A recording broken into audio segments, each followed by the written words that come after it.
Hello friends, আপনারা কি জানেন সৃষ্টিকর্তা আমাদের এই ইন্টেলিজেন্ট বডিকে কত সুন্দরভাবে সাজিয়েছেন যে আমাদের শরীরের সমস্ত রকমের রোগ, সমস্ত রকম ব্লকেজ, সমস্ত রকম টক্সিন পদার্থ, সমস্ত রকমের অণুজীব অর্থাৎ ব্যাকটেরিয়া, ভাইরাস, এমনকি ক্যান্সার সেল, সমস্ত রকম ডেড সেল খেয়ে ফেলার পুরোপুরি ক্ষমতা আছে।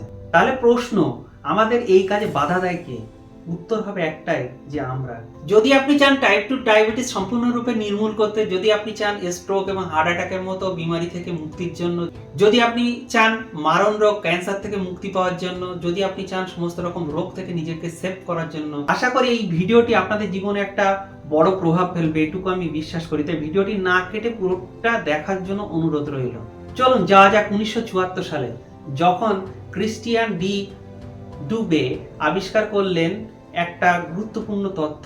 তিনি কি দেখলেন? ইলেকট্রন অনুবীক্ষণ যন্ত্রের সাহায্যে দেখতে পেলেন যে আমাদের কোষে লাইসোজোম নামে এক ধরনের উপাদান আছে, যেটা কিনা 50 রকমের গুরুত্বপূর্ণ এনজাইম সিক্রেট করে, এবং এই এনজাইমগুলোর ক্ষমতা এতটাই পাওয়ারফুল, আগে যেগুলো আলোচনা করলাম, সমস্ত রকমের রোগ, সমস্ত রকম ব্লকেজ, অণুজীব, এগুলো সমস্ত কিছুকে নিঃশেষ করে দিতে পারে, অর্থাৎ আমাদের শরীরকে একদম পুরোপুরি ফিট বানিয়ে দিতে পারে। মেডিকেল সায়েন্সের কাছে আজও এমন কিছু রোগ আছে যে রোগের পুরোপুরি কোনো রকমের ট্রিটমেন্ট নেই। এই ইন্টেলিজেন্ট বডি সম্পূর্ণরূপে কিন্তু ওই রোগকে কিওর করতে পারে যদি আমরা একটু সাহায্য করি। এটা ব্যাখ্যা করার জন্য 2016 সালে আমরা চলে যাই। 2016 সালে টোকিও ইউনিভার্সিটির সেল বায়োলজিস্ট ইয়াসুনোরি উসুমি তিনি দেখালেন যে অটোফ্যাজি বলে একটি প্রক্রিয়া করে তিনি 2016 সালে নোবেল প্রাইজ পেয়েছিলেন। তো অটোফ্যাজি জিনিসটা কি?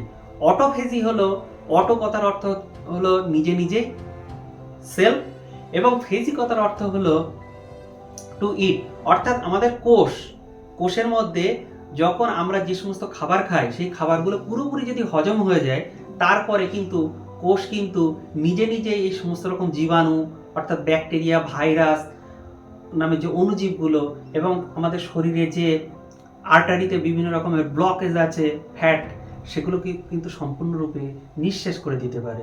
সমস্ত রকম কোষ যেগুলো ডেড সেল, সেগুলোকে কিন্তু খেয়ে ফেলতে পারে। এবং সবথেকে মজার ব্যাপার, যে রোগটা নিয়ে আমরা সবাই খুবই আতঙ্ক, সেটা হচ্ছে ক্যান্সার। এই ক্যান্সার সেলগুলোও কিন্তু আমাদের শরীর খেয়ে নিতে পারে। দরকার কি? অটোফেজি। তো অটোফেজিটা কি? জিনিসটা হলো এই যে, ধরুন আমরা একটা আপেল খেলাম বা কোনো কিছু একটা শাকসবজি খেলাম, তো সেগুলো হজম হতে গেলে এক একটার এক এক রকম সময় লাগে। যেমন আপেলের 1 থেকে 2 ঘন্টা সময় লাগতে পারে, শাকসবজি 2 থেকে 3 ঘন্টা সময় লাগতে পারে। আমরা যদি ভাত এবং রুটি খাই, সেটা হজম করতে হলে তো 5-6 ঘন্টা টাইম লাগতে পারে। আমরা যদি নন ভেজ প্রোটিন নিই, সেটা হজম করতে হয়তো আমাদের কোষে 12 ঘন্টা টাইম লাগবে। আমরা যদি নন ভেজ মিট নিই, সেটা হজম করতে 24 ঘন্টা টাইম লাগবে।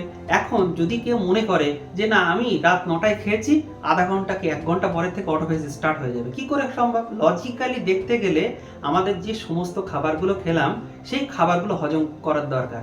আপনি হয়তো মাংস খেলেন, তাহলে তো 24 ঘন্টা সময় দিতে হবে না? তো 24 ঘন্টা পরে কিন্তু অটোফেজিটা স্টার্ট হবে। তো একেবারে আপনি যদি 24 ঘন্টার একটা আপনি যদি 24 ঘন্টা বিরাম দেন, তাহলে কিন্তু অটোফেজিটা স্টার্ট হবে, যদি আপনি মাংস খেয়ে থাকেন। আর অন্যান্য খাবার খেলে সেই অনুযায়ী আপনার অটোফেজিটা স্টার্ট হবে। তো আমি সেই কারণে আপনাদেরকে উপদেশ দেবো, আপনারা নন ভেজটা কম খাওয়ার চেষ্টা করবেন বা একেবারেই খাবেন না। আশ্চর্যের বিষয় এই যে বিভিন্ন ধর্মগ্রন্থে কিন্তু অটোফেজির কনসেপ্ট আছে, কিন্তু সেটা হয়তো কোনো ধর্মগ্রন্থে রোজা বলে আছে, কোনো ধর্মগ্রন্থে হয়তো উপবাস বলে আছে। তো 24 ঘন্টায় একটানা আপনার হয়তো ফাস্টিং করতে অসুবিধা হতে পারে। তার জন্য আপনারা কি করবেন?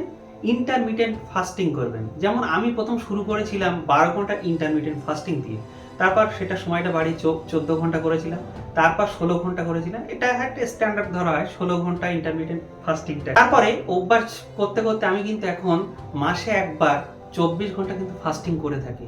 তো এটা প্রথম দিকে আমার কাছে খুবই কষ্টকর ব্যাপার ছিল। তো আমি চেষ্টা করব এটা আস্তে আস্তে 1 সপ্তাহে একবার করার জন্য। তো সেটা আমার কাছে অনেকটা ডিফিকাল্ট লাগছে। তো আপনারা আস্তে আস্তে এটা ইন্টারমিটেন্ট ফাস্টিং দিয়ে শুরু করুন। অর্থাৎ আপনি হয়তো রাত 7টার সময় খাওয়া শেষ করে দিলেন, তারপরে আবার সকাল 7টার সময় খেলেন, তারপরে ওটা 12 ঘন্টার জায়গায় 14 ঘন্টা, 16 ঘন্টা, এইভাবে করুন। তো আমি একটা কথা বলবো, আপনি যদি রোজা বা উপবাসের নামে অটোফেজি প্রক্রিয়াটা শুরু করেন, তাহলে এতে কিন্তু সৃষ্টিকর্তার কোনো লাভ নেই, লাভটা কিন্তু আপনারই।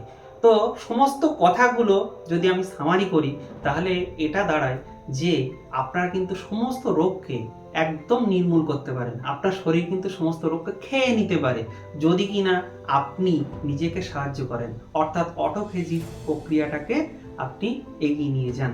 তো আজ এখানে এই পর্যন্তই। পরবর্তীতে আমি একটা নতুন এপিসোড নিয়ে আসবো। ততক্ষণ আপনারা সুস্থ থাকুন, ভালো থাকুন। আমার ভিডিওটি ভালো লাগলে কমেন্ট করে জানান, লাইক করুন, শেয়ার করুন, চ্যানেলটি সাবস্ক্রাইব করে আপনাদের এই ভাইয়ের পাশে দাঁড়ান। টাটা।